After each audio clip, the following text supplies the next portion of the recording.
At the ranch, we have goats, chickens, horses, and a pig. So let's start with the goats. We're at the buck pen and we're gonna start with Patriot. He was the very first goat born on the property back in 2020. So I decided to keep him. I kept him around as a companion. I had at the time Mac, but we ended up losing him 2 winters ago. And now we have Anakin. And Anakin is registered with the ADGA. All of the baby goats that you see will be by him. Behind Anakin, we have Romeo, and he was born on Valentine's Day last year.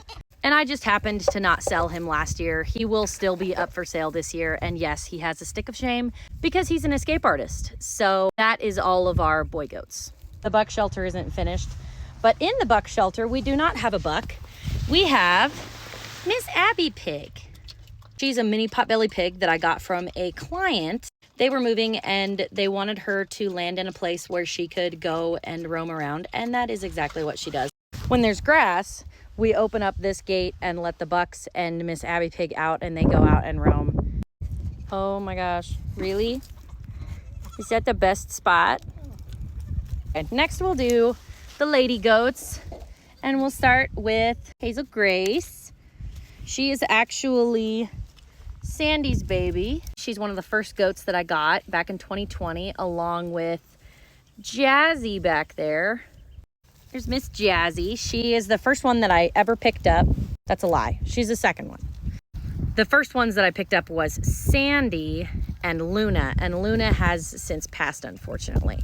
And Lexi is out of Jazzy. She was her first baby, so I decided to keep her. This Miss Bluebell. I bought her 3 years ago. This is Coral, but I've nicknamed her Stitch because she has been in so many kerfuffles, it's insane. She is Sandy's granddaughter and Hazel Grace's daughter from 3 years ago.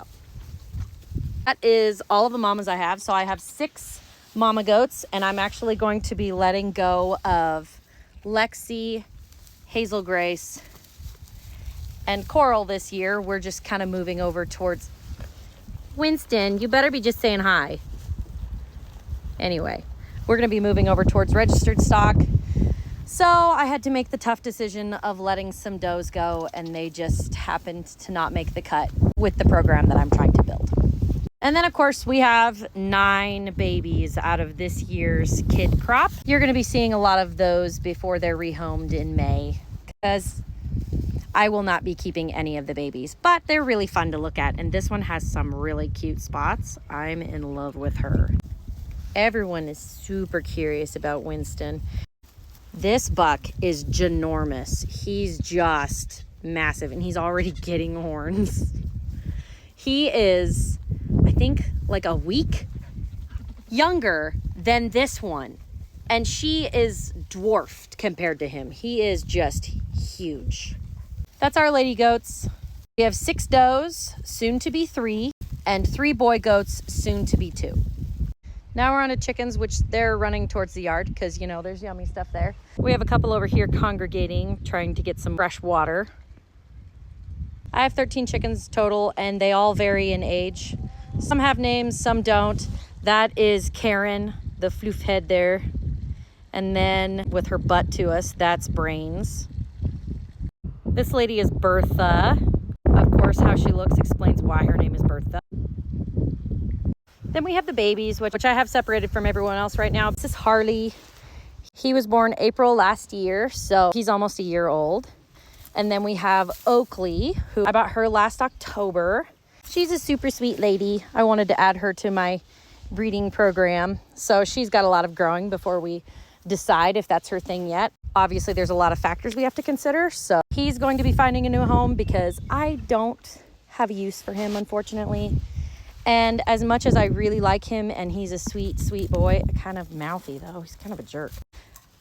As much as I really like him, I don't have a job for him.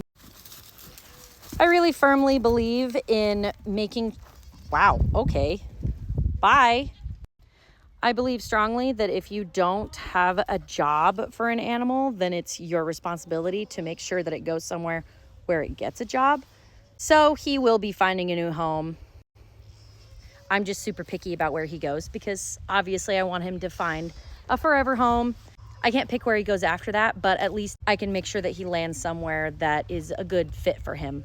So it turns out there's going to be a part 3, unfortunately, because it took a lot longer to film than I thought it would, and I have to go to work.